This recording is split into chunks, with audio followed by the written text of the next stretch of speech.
bersama gereja-gereja dari segala abad dan segala tempat. Gereja Suara Kebenaran Injil mengakui pengakuan iman rasuli dan mengajarkannya. Aku percaya kepada Allah, Bapa yang Maha Kuasa, Khalik langit dan bumi, dan kepada Yesus Kristus, Anaknya yang tunggal, Tuhan kita, yang dikandung daripada Roh Kudus, lahir dari anak darah Maria, yang menderita sengsara di bawah pemerintahan Pontius Pilatus, disalibkan, mati dan dikuburkan, turun ke dalam kerajaan maut. Pada hari yang ketiga, bangkit pula dari antara orang mati, naik ke surga, duduk di sebelah kanan Allah, Bapa yang Maha Kuasa, dan akan datang dari sana untuk menghakimi orang yang hidup dan yang mati. Aku percaya kepada Roh Kudus, gereja yang kudus dan am, persekutuan orang kudus, pengampunan dosa, kebangkitan orang mati dan hidup yang kekal. Amin.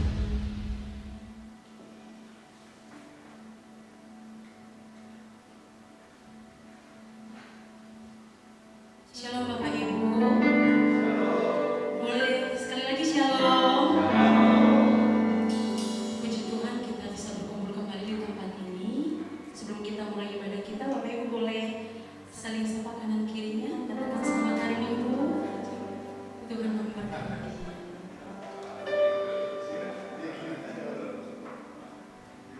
Puji nama Tuhan.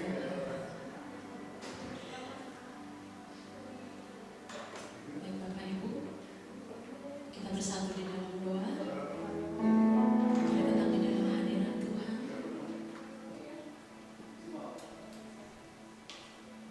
Bapa, kami berterima kasih. Kami bersyukur Tuhan, karena kasih-Mu kami bisa berkumpul di tempat ini dengan saudara-saudara kami seiman. Kami bersuka cita Tuhan, oleh karena Engkau lebih dulu mengasihi kami. Perkenankan kami Bapa datang ke hadirat-Mu. Kami bawa hati kami bawa hidup kami. Bukan hanya di tempat ini saja Tuhan. Biarlah Engkau yang senantiasa memberi kami ajar-ajaran-Mu ya Tuhan, agar kami selalu bisa menjadi anak yang Engkau kehendaki Tuhan. Terima kasih buat kasih-Mu sepanjang minggu ini Tuhan. Bukan karena kuat hebat kami, tapi karena kasih setia-Mu, Engkau mengizinkan kami masuk ke hari yang baru, memperbaiki hidup kami hari demi hari. Kami mohon ampun Tuhan atas setiap perilaku kami yang tidak berkenan di hadapan-Mu. Kami selalu butuh Engkau Tuhan. Kami selalu perlu Engkau. Ampuni kami jika kami terkadang mengandalkan diri kami sendiri Tuhan. Terima kasih atas kasih-Mu yang selalu mengingatkan kami Bapa. Terima kasih Roh Kudus. Kami siap Tuhan membawa puji-pujian kami, penyembahan kami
Bersyukur ya Bapa,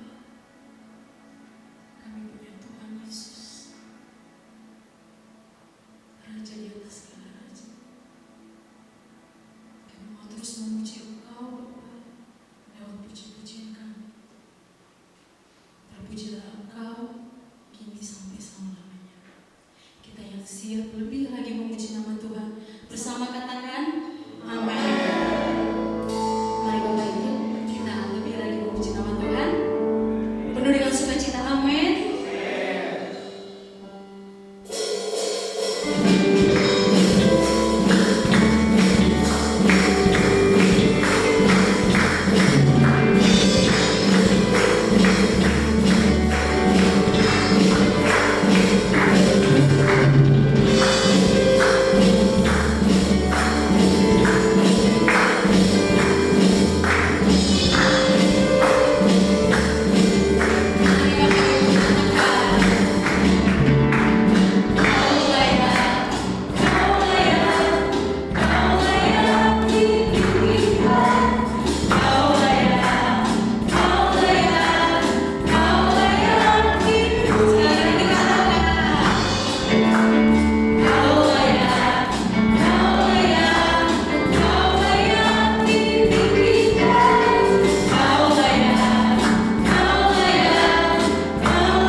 dan mencerai-beraikan domba-domba itu. Ia lari karena apa? Ia seorang upahan dan tidak memperhatikan domba-domba itu. Akulah gembala yang baik, dan aku mengenal domba-dombaku, dan domba-dombaku apa? Mengenal aku, sama seperti Bapa mengenal aku, dan aku mengenal Bapa, dan aku memberikan nyawaku bagi domba-domba. Yang percaya dengan ayat-ayat ini katakan amin. Bapak, Ibu, saudara-saudara yang dikasihi oleh Tuhan, ternyata hidup kekal itu bukan hanya masuk surga, tapi menurut ayat yang kita baca ini, hidup kekal itu adalah mempunyai hidup dan mempunyainya dalam segala kelimpahan. Kelimpahan di sini bukan berbicara tentang materi, kekayaan atau harta dunia, bukan. Tapi kelimpahan di sini berbicara tentang kualitas hidup.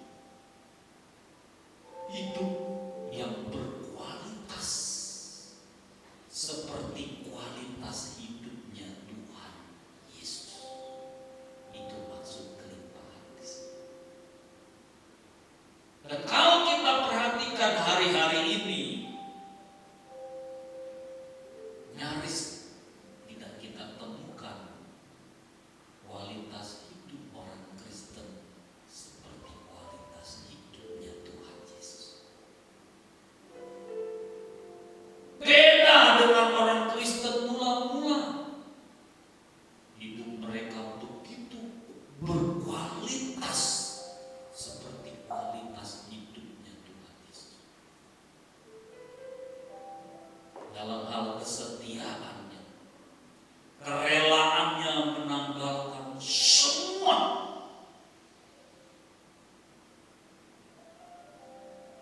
meninggalkan percintaan dunia, kehilangan seluruh hak kewarganegaraannya, kehilangan keluarga, pekerjaan, apapun.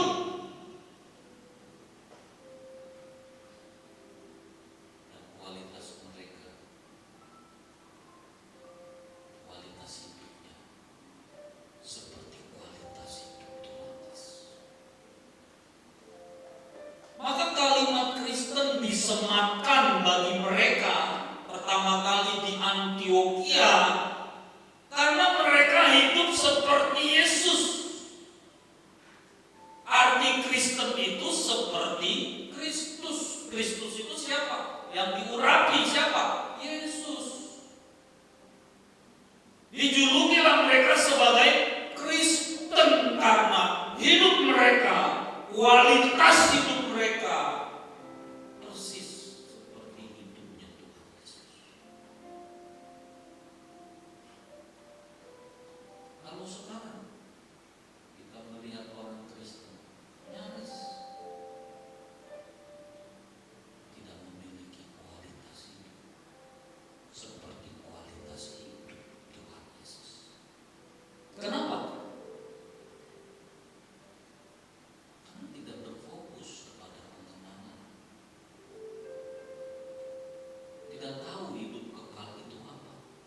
Banyak orang Kristen berpikir hidup kekal itu nanti waktu mati dia masuk surga, dia hidup kekal. Menurut Yohanes 17 ayat 3 ya. Yohanes berapa ya? Ya, 17 ayat 3. Coba boleh ditampilin di media. Inilah hidup kekal itu, yaitu bahwa mereka mengenal Engkau satu-satunya Allah yang benar dan mengenal Tuhan Yesus Kristus yang telah Engkau utus. Ya, kalau nggak percaya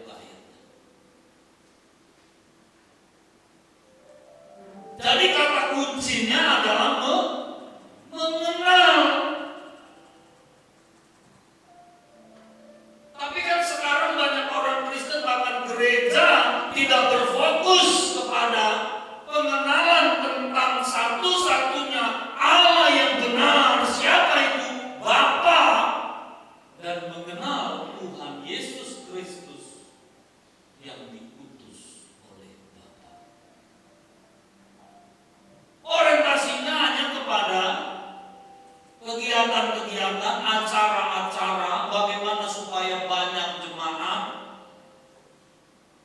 entertainment, bagaimana cara memenuhi kebutuhan-kebutuhan jasmani, keluar dari setiap pergumulan persoalan, bagaimana cara sukses, berhasil dan kaya. Nggak salah kita sukses, berhasil dan kaya, nggak salah. Tapi kalau hanya itu orientasi hidup kita, kita ada, kita hidup, maka hidup kita tidak pernah berkualitas seperti kualitas hidupnya Tuhan Yesus. Kalau kita sungguh-sungguh serius, fokus kepada pengenalan kebenaran yang benar, hidup kita pasti berubah, pasti. Karena kebenaran itu memerdekakan. Kecuali kita hanya ikut-ikutan, hanya setengah-setengah, hanya tren-tren, bahkan fanatik yang tidak menentu. Tapi kalau kita serius belajar kebenaran, mengenal Bapa Allah satu-satunya yang benar, dan mengenal Tuhan Yesus, Tuhan Juru Selamat kita, Raja kita yang diutus oleh Allah, kita tekun belajar kebenaran, kita kenakan kebenaran itu, kita hidupi dalam hidup kita kebenaran, kita berjuang, kita bergumul dari hari ke hari, bagaimana supaya kita hidup benar di hadapan Bapa. Hidup kita pasti berubah, pasti.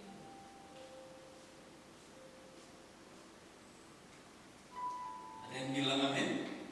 Pasti berubah. Dan kalau saudara adalah domba, saudara pasti kena kepala saudara. Ayat ini bilang, akulah gembala yang baik, dan aku mengenal domba-dombaku, dan domba-dombaku mengenal aku. Saudara tahu siapa gembala saudara? Tahu? Tuhan. Daud berkata, Tuhan adalah gembalaku, akan kekurangan aku. Dia membaringkan aku pada rumput yang hijau. Dia menuntutku ke air yang tenang. Dia membimbingku ke jalan yang benar. Sekalipun aku dalam lembah kekelaman, aku tidak takut bahaya, sebab kadang dan tempat itulah yang menghiburkan. Pada lagunya, Tuhan Yesus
kuasanya, kehebatannya. Ini yang sering diajak orang.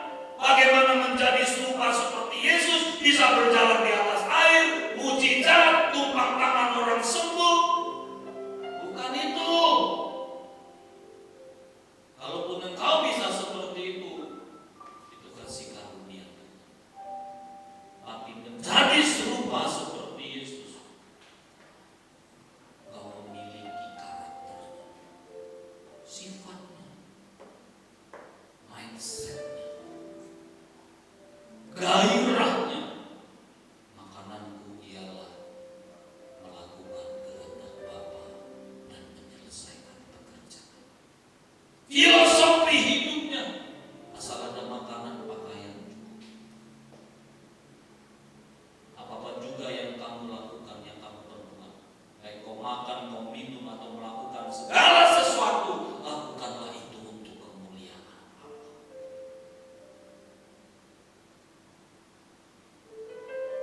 Hasratnya, teladan hidupnya, perbuatannya, kesetiaannya, ketawatannya. Dia taat, bahkan sampai mati di atas kayu salib. Dia taat. Itu yang perlu kita teladani. Sayu tenang Tuhan, sayu tenang Tuhan, Yesus kau di aku, sayu tenang Tuhan. Jadi berfokus kepada pengenalan. Kalau kita kenal, hidup kita pasti berubah, pasti. Dan pengenalan di sini bukan hanya knowledge, bukan hanya tahu dalam pikiran kita, tapi kita punya pengalaman, ada hubungan, ada persahabatan, ada pergaulan, sampai kita intimisi. Bukan sekedar tahu. Kalau kita hanya fanatik, tahu kebenaran, tapi kita tidak pernah punya hubungan, pengalaman, intimasi, kita jadi ahli Taurat yang mulai menghakimi orang-orang.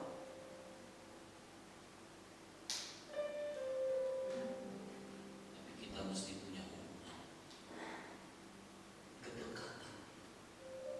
Coba saya mau tanya saudara, menurut saudara Tuhan Yesus intim nggak dengan Bapa? Intim nggak? Seberapa intim? Sangat intim. Makananku ialah melakukan kehendak Bapa dan menyelesaikan pekerjaan. Dia memiliki pikiran dan perasaan Bapa. Nah, pertanyaan kedua, kita bisa seberapa intim dengan Tuhan Yesus? Seberapa intim? Seperti Tuhan Yesus intim dengan Bapa. Seperti doa Tuhan yang berkata, aku di dalam engkau, engkau di dalam aku, dan mereka di dalam kita. Menurut saudara ini biasa-biasa? Ini luar biasa. Pertanyaan ketiga, sudahkah saudara intim? Coba tanya sebelah saudara, kamu sudah intim dengan Tuhan? Hah? Enggak. Kalau dijawab sudah, bilang kalau udah model kamu nggak kayak begini. Ya, dan sombong kok.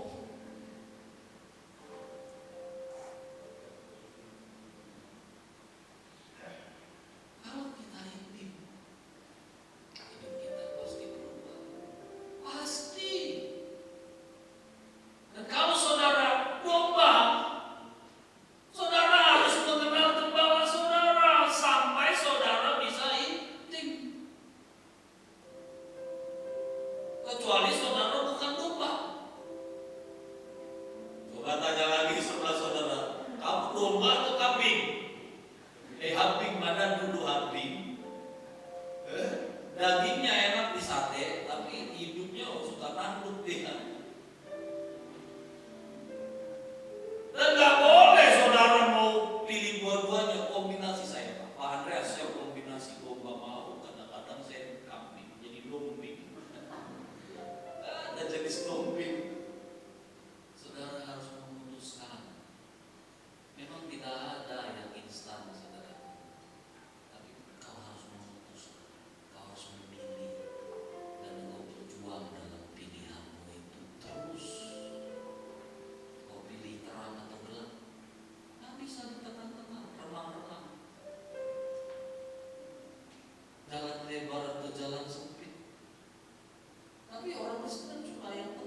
pilih yang tengah, yang lebar api, jiwamu mati, kita yang tengah, setengah mati.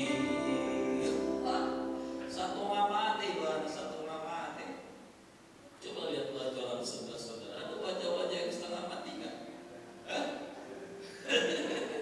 Dia wajahnya nggak happy, juga nggak sedih, tapi bibir sama hidungnya balapan. Apa kabar? Bisa dilewati. Tapi di sini mah nggak ada yang kayak gitu, nggak ada, itu di luar, di bengkong. Tapi hari ini lagi pada kumpul di sini.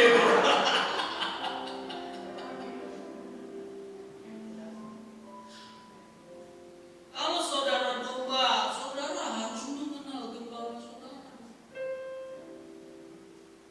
Kau harus bergaul dengan Tuhan. Kau harus bersahabat. Ada tahapannya, saudara. Gak bisa orang tiba-tiba intim, itu gak bisa. Mulai dari bergaul, kita harus datang kepada Tuhan, bergaul, sampai engkau bisa bersahabat. Tiap hari engkau berdoa dengan komitmen, kerinduan, hasratmu yang semakin menyala. Bagaimana engkau bisa bergaul dengan Tuhan? Tengah-tengah malam kau bangun, kau doa. Orang tidurnya yang mimpinya sudah sampai kemana-mana, tapi kau berlutut, kau berdoa, hatimu rindu, air matamu mulai meleleh. Hanya Kau yang ku nantikan, hanya Kau yang ku rindukan. Engkau nafas hidup abadiku, tiada kehidupan tanpamu. Ketiga, turunin.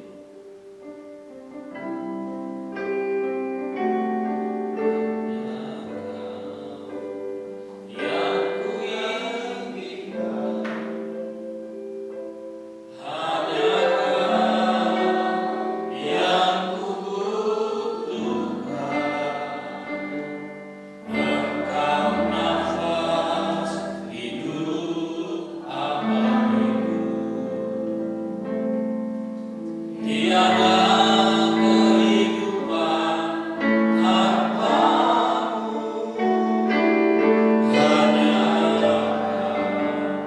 yang ku rindukan. Kita sungguh-sungguh merindukan Dia. Kita nggak cuma ngomong, kita nggak cuma nyanyi, tapi kita emang serius. Tuhan tahu kita rindu, kita butuh Dia. Hatimu pasti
kali kau menjalani hidupmu, setiap masalah, peristiwa, kejadian hidup yang kau alami, engkau tetap menghayati kekekalan dan rindu berkenan di hadapan Tuhan, berjuang hidup benar, kau pasti berubah. Pasti. Perubahan itu gak mistik, proses. Gak ada orang yang jadi baik mendadak, dan tidak ada orang yang mendadak jadi jahat, tidak ada. Semua membutuhkan proses dan waktu. Tapi kalau kita nggak pernah serius untuk berubah, mencintai Tuhan lebih dari apapun, mengingini Dia lebih dari apapun, bahkan mengingini berjumpa dengan Dia kelak, memindahkan hati kita ke langit baru, bumi baru, kita nggak akan pernah berubah. Kita hanya jadi munafik atau pura-pura berubah. Dan engkau pasti menyesal ketika detak jantungmu berhenti, denyut nadimu berhenti, hembusan nafasmu terakhir keluar. Kau mati dan kau akan ada di kekekalan menghadapi. Wah, kau pasti sangat menyesal.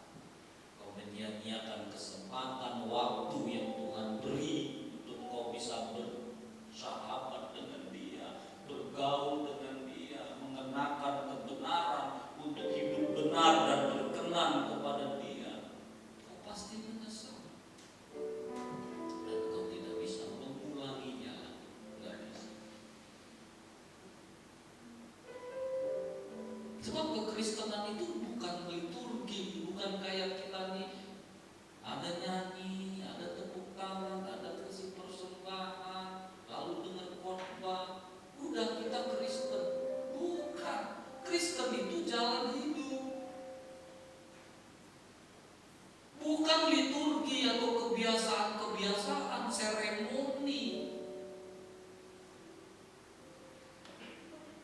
Sejak Kristen digaungkan, ditetapkan jadi agama, standar kekristenan di-downgrade. Yang tadinya kekristenan itu jalan hidup, maksudnya Andres jalan hidup apa sih? Mengikuti jalan hidupnya Tuhan Yesus, itu pengikut Yesus. Kristen itu definisinya. Kita mencontoh Dia, mengenakan gayanya, filosofinya, seleranya, karakternya, perbuatannya kita tiru. Jadi gak cukup cuma melakukan liturgi, nyanyi, tepuk tangan, kasih persembahan. Kita merasa sudah berbakti, sudah beribadah kepada Tuhan, dan kita sudah Kristen, kita nanti mati pasti masuk surga, tanpa kita mengenal kebenaran yang sesungguhnya dan mengenakan kebenaran itu dalam hidup kita setiap hari, agar kita berkeberadaan benar-benar benar.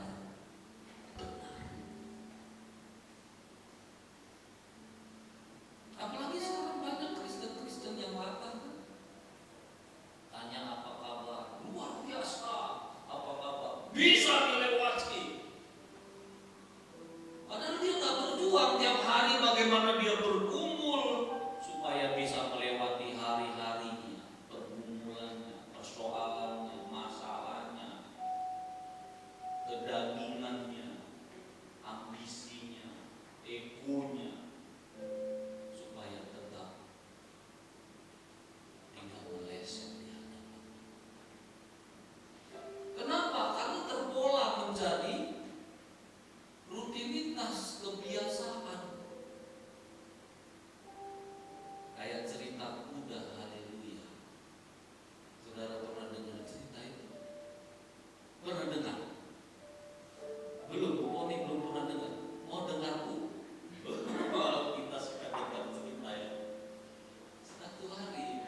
2 meter itu terjun ke jurang.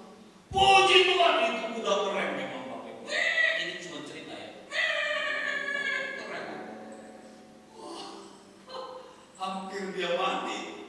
Tapi karena dia latah, waktu dia selamat dia bilang, haleluya, terjun lagi kudanya. Banyak orang Kristen begitu, hanya ikut-ikutan, terbiasa, terpola, rutinitas. Kita harus beda. Kekristenan yang orisinil itu bukan hanya liturgi, bukan hanya kegiatan-kegiatan, bukan hanya melakukan seremoni, bukan hanya berpredikat sebagai Kristen, hamba Tuhan, pelayanan, bukan. Tapi kekristenan itu mesti kita alami, kita hidupi, kita punya hubungan, kita bersahabat, kita bergaul dengan Tuhan. Engkau lebih dari jantungku, Engkau lebih dari nyawaku, lebih berharga dari segalanya. Elohim Yahweh, Bapakku puja, Engkau lebih dari jantungku, Engkau lebih dari nyawaku, lebih berharga dari segalanya. Elohim Yahweh, Bapakku puja. Apa yang paling berharga dalam hidupmu selama ini? Mestinya Tuhan. Mestinya Tuhan. Dan kalau kita mengenal kebenaran yang benar, hidup kita pasti berubah, dan hidup kita pasti berkualitas seperti kualitas Tuhan Yesus.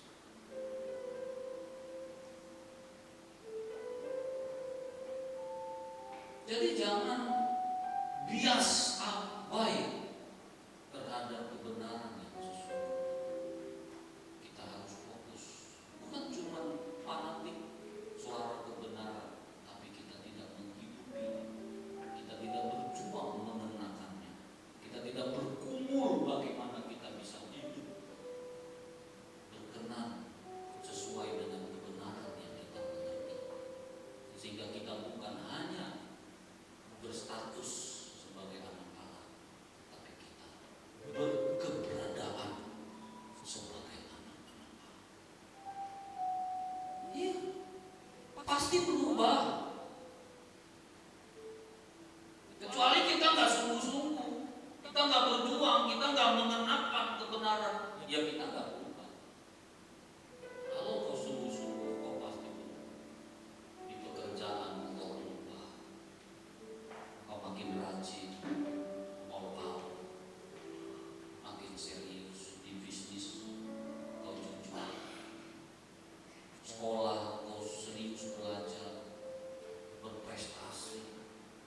Jadi ibu rumah tangga kau serius mengurus keluarga.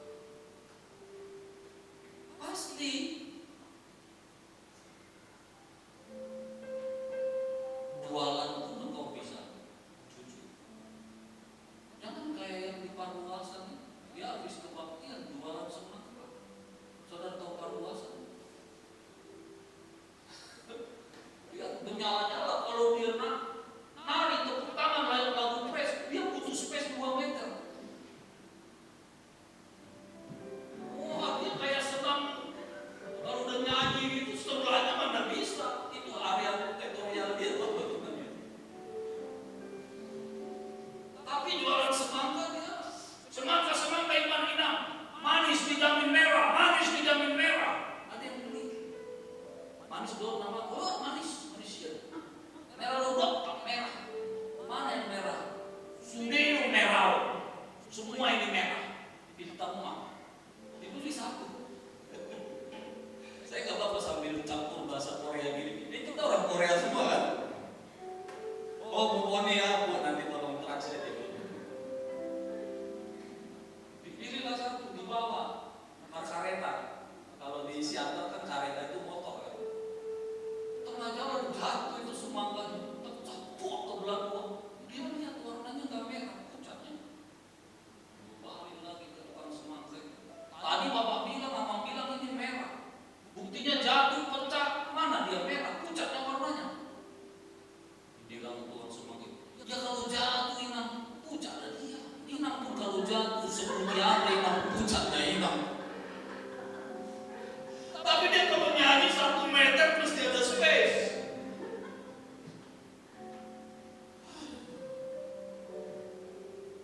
Kalau kita serius mengenakan kebenaran, itu kita pasti berubah dan orang terdekat kita bisa melihat perubahan itu. Dengan istri ya Pak Jodri, kita makin sayang ya Pak, nggak pelit.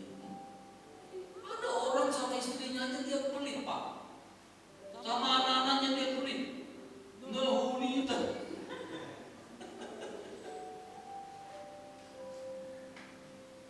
Gak perhatian. Dulu waktu pacaran, perhatian sekali. Sering ditanya, deh udah makan deh. Bentar-bentar telepon, deh udah makan. SMS. Dulu yang masih pakai apa itu namanya, pager ya. Udah makan deh. Udah menikah gak pernah ditanyain udah makan. Yang dibilang, mudah-mudahan aku makan. Banyak kali kau makan. Gak pernah diajak jalan-jalan. Kalau nyanyi suka nyindir istrinya Pak. Sebab kau besar, sebab kau besar. Bapak-bapak bertobat, amin. Tobat bapak-bapak. Dulu waktu pacaran suka kasih bunga. Ini berudah sudah nikah ya, udah bapak-bapak juga ya. Kasih bunga. Udah nikah boro-boro bunga. Dulu ya ada anak muda ya, waktu hari Valentine dia bingung, dia nggak punya duit buat beli bunga. Ada yang kasih poda, tapi ini podanya agak sesat ya. Kau pergi ke Setaniang, dia bilang, cari kuburan baru di Setaniang itu, pasti ada bunga di situ. Ambil itu, masih segar, diambil di situ. Kasihlah sama pacarnya si Tiur, Tiur, tolong roh aku tuh Tiur. Si Tiur berbunga-bunga, dibawa bunga ini ke tempat kos si Tiur, tapi dia semalaman gak bisa tidur deh. Dia terporlah pacarnya ini. Tengah malam, dia bilang, "Tumben deh, telepon kau deh. Bang, sorry dulu, aku mau tanya ini bang. Ini abang bunga beli di mana ini? Kenapa rupanya deh? Kayak merinding-merinding aku bang.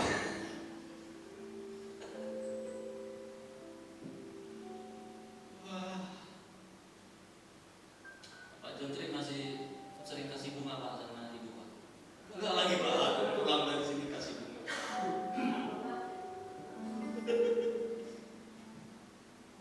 Kemudian nggak sama ngomong ya.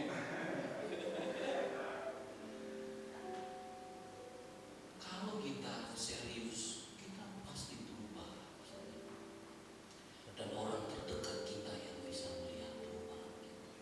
Untuk keluarga kita nggak perlu khotbah kencang-kencang, sebab khotbah yang keras itu adalah kelakuan kita, perbuatan kita. Nggak perlu karena kita tahu kebenaran, wah kita harus keluar buat leher kita ini ngomong dengan istri kita, suami kita, anak kita, Namboru, Ito, Lai, Eda, Simantua, semua lewat perbuatan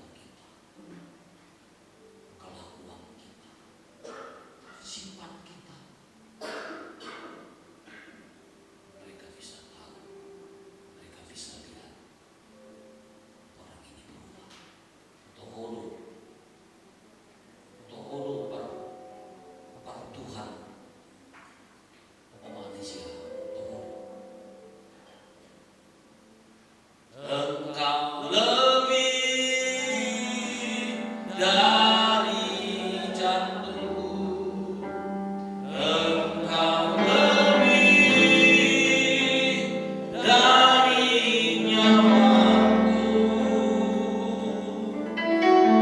lebih berharga dari segala.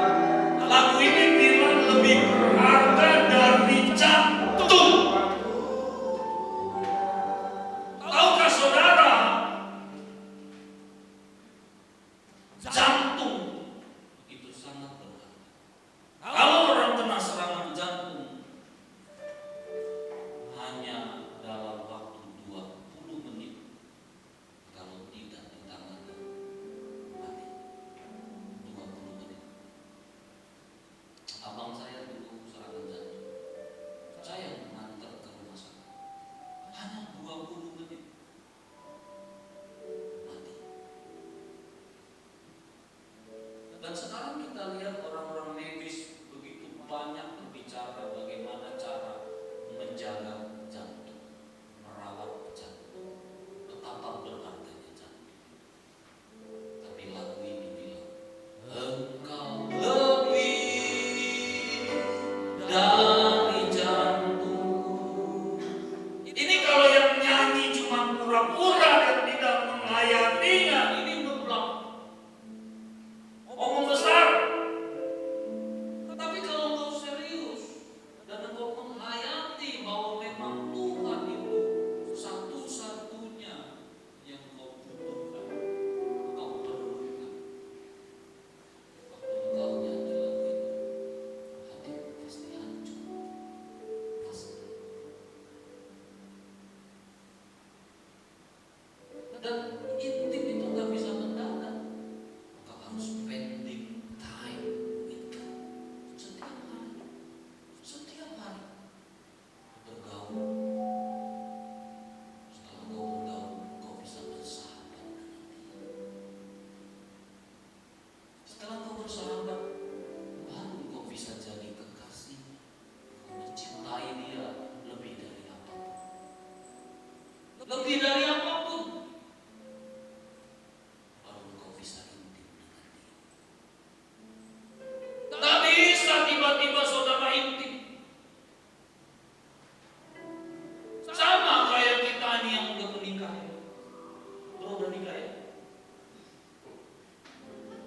Mana boleh langsung intim bro? Nggak bisa, bergaul dulu. Ya Islam ibu ya. Gimana dulu bergaul itu? LDR.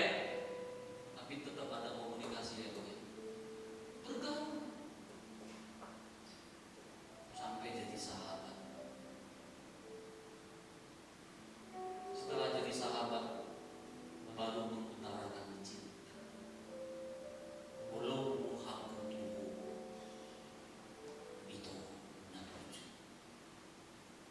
Itu nalagu, itu nabasa. Itu lagu ya pasti itu ya. Setelah mengutarakan cinta, berkomitmenlah dia, memutuskan pilihannya. Aku ingin hidup bersama denganmu. Aku serahkan seluruhnya untukmu. Aku mau bersama-sama denganmu. Are you marry me?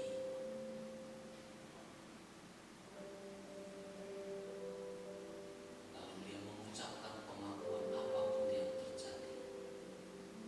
Sebelum pendeta berkata, apakah engkau dia udah ngomong dulu, aku terima dia, baik suka, duka, baik sehat maupun sakit, dan menjalani hari-hari bersama-sama sampai intim. Makin intim, makin mirip. Kami ini suka ada orang bilang wajahnya kayak adik kakak, mirip, wajah pun bisa mirip. Tapi bukan cuma wajah yang mirip, sifatnya bisa mirip, seleranya bisa mirip.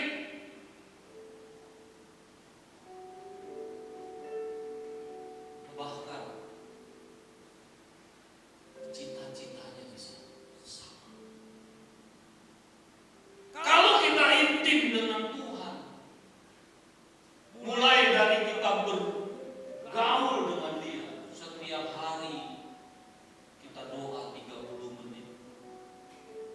Lalu setiap hari kita mendengar kebenaran, kita belajar kebenaran. Lalu di sepanjang perjalanan aktivitas kita menghayati kekekalan dan kita berjuang agar kita hidup benar, tidak meleset, tidak berbuat salah, tidak berbuat dosa di hadapan Tuhan. Sehingga kita bisa melewati hari-hari kita dengan tidak meleset di hadapan kita bergaul. Orang tidurnya kita berbunyi. Hanya yang ku ingini, hanya yang ku butuhkan,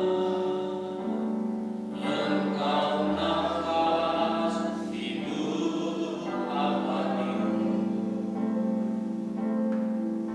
Tiada kehidupan tanpamu, oh hanya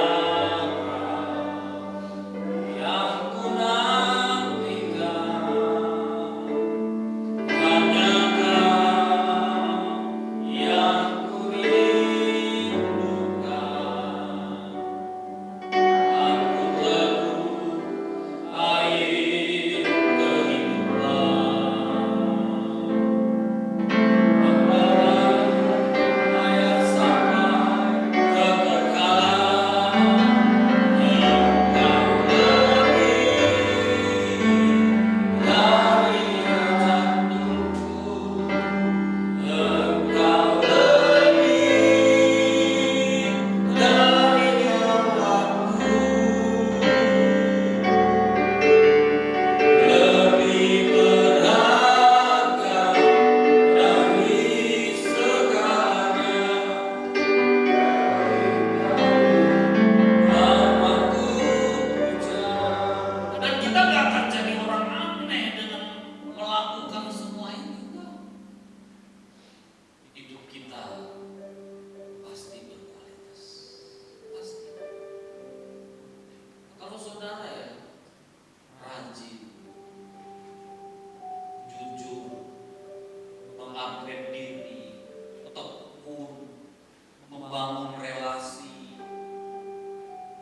memaksimalkan seluruh potensi, gigih, bijaksana, saudara pasti berhasil, pasti. Jangan mistik. Segala sesuatu harus sifatnya mistik. Kasih perpuluhan, kasih benih awal, benih sulung, kasih ini lalu kau akan diberkati berlimpah-limpah. Itu mistik. Ya nggak salah, kita semua harus mendukung pekerjaan Tuhan. Jangan pelit kalau kita punya, kita harus mendukung pekerjaan Tuhan. Tapi utamakan juga keluargamu, orang tuamu di kampung, Nanggoru, Edani, Tolai, ponakanmu, tolong mereka juga. Jangan fanatik yang tidak menentu harus kasih perpuluhan dulu, orang tua nanti lah itu ditolong. Sementara orang tua di kampung makan susah, rumahnya bocor, kita nggak perhatikan. Itu mistik namanya. Dan motivasi kita pun memberi perpuluhan supaya diberkati berlimpah-limpah, 10 kali lipat, 60, 30 kali lipat, 60 kali lipat, 100 kali lipat. Itu kan judi. Kita memberi karena kita punya tanggung jawab. Kita harus mendukung pekerjaan Tuhan. Kalau kita punya, sisihkan dukung pekerjaan Tuhan. Tapi utamakan keluargamu, orang tuamu, anak istri. Utamakan. Jadi Pak, untuk gereja sisa-sisanya enggak. Kalau kau punya, harus kau mendukung pekerjaan. jalan mistik supaya kau diberkati. Hukum dunia pun kita melihat bukan orang-orang Kristen yang kaya raya, yang sukses berhasil karena mereka gigih, rajin, mengupgrade diri, bekerja keras, bertanggung jawab, belajar dengan tekun, bijaksana dalam setiap mengambil keputusan, berhikmat. Mereka berhasil. Dan engkau pun pasti berhasil. Tapi keberhasilan yang betul-betul harus kita jadikan prioritas adalah kau harus berhasil menjadi anak Allah. Hidupmu harus berkualitas seperti kualitas hidup Tuhan Yesus. Kalau saudara mau jadi seperti dokter, dosen saudara adalah dokter, dan saudara mau jadi dokter seperti dosen saudara itu dokter, katakanlah dokter spesialis atau dokter umum, saudara harus spend time, belajar. Tiap hari datang kuliah, duduk, belajar, dengerin dia ngajar. Satu minggu itu kau bisa Senin sampai Sabtu, sampai Jumat, bahkan sampai Minggu kau belajar. Ikut dia praktek bahkan 4 tahun kau ikut. Terus spend time, sediakan waktu, terus belajar, terus ikut praktek. Bahkan ada yang 5-6 tahun spesialis sampai di wisuda menjadi dokter spesialis. Kalau untuk Tuhan kita cuma laporan kalau mau makan, berkati makanan ini,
Betapa kami bersyukur ya Bapa. Kembali kami diingatkan, disapa oleh kebenaran firman-Mu. Kami mau memperbaharui komitmen kami Bapa, menjadi domba-domba yang taat kepadamu, yang mau berjuang untuk menghidupi kehidupan putramu Tuhan kami Yesus Kristus. Terima kasih Bapa untuk berkat firman-Mu pada saat siang hari ini. Dan kami mohon kepadamu, tolong kami Bapa, beri kami kekuatan agar kami boleh menghayati bahwa hidup yang kekal menjadi tujuan hidup kami, dan kami harus memperjuangkannya sejak kami di bumi ini. Terima kasih untuk hamba-Mu Bapak Andreas Siregar yang sudah menabur kebenaran firman-Mu saat siang hari ini. Engkau berkati hamba-Mu ini. Engkau pakai urapi hamba-Mu ini untuk menyampaikan kebenaran firman-Mu. Engkau berkati pelayan hamba-Mu ini dimanapun dia berada. Semakin membawa kami pengenalan akan Kristus Tuhan kami. Roh Kudus, Engkau yang menuntun setiap langkah kami, sehingga kami terus berjalan di dalam terang-Mu yang kudus. Anak-anak Tuhan yang merindukan pekerjaan Tuhan kiranya membukakan jalan. Yang sedang terbaring dalam keadaan sakit Tuhan, Engkau jamah, kiranya Engkau berikan kesembuhan. Kami serahkan anak-anak-Mu ke dalam tangan kasih-Mu Bapa. Kami juga berdoa buat gembala kami di tempat ini. Engkau kiranya terus menambahkan hikmat kepadanya Bapa, untuk boleh menuntun kami, menggembalakan kami, membawa kami semakin sempurna seperti Bapa, serupa dengan Yesus. Engkau berkati keluarga, Engkau berkati kesehatan, pekerjaan, usaha, kiranya tangan Tuhan memberkati. Persembahan yang kami berikan, kiranya Tuhan memberkati sehingga dapat dipergunakan untuk pelayanan pekerjaan Tuhan di tempat ini. Tuhan kiranya membalas berkat berlipat kali ganda untuk setiap tangan-tangan yang sudah memberikan. Sebentar kami akan kembali ke rumah kami masing-masing Bapa. Kiranya Engkau menyertai kami, melindungi kami, tibakan kami dengan segala baik di tempat kami masing-masing. Dan sebelum kami pulang,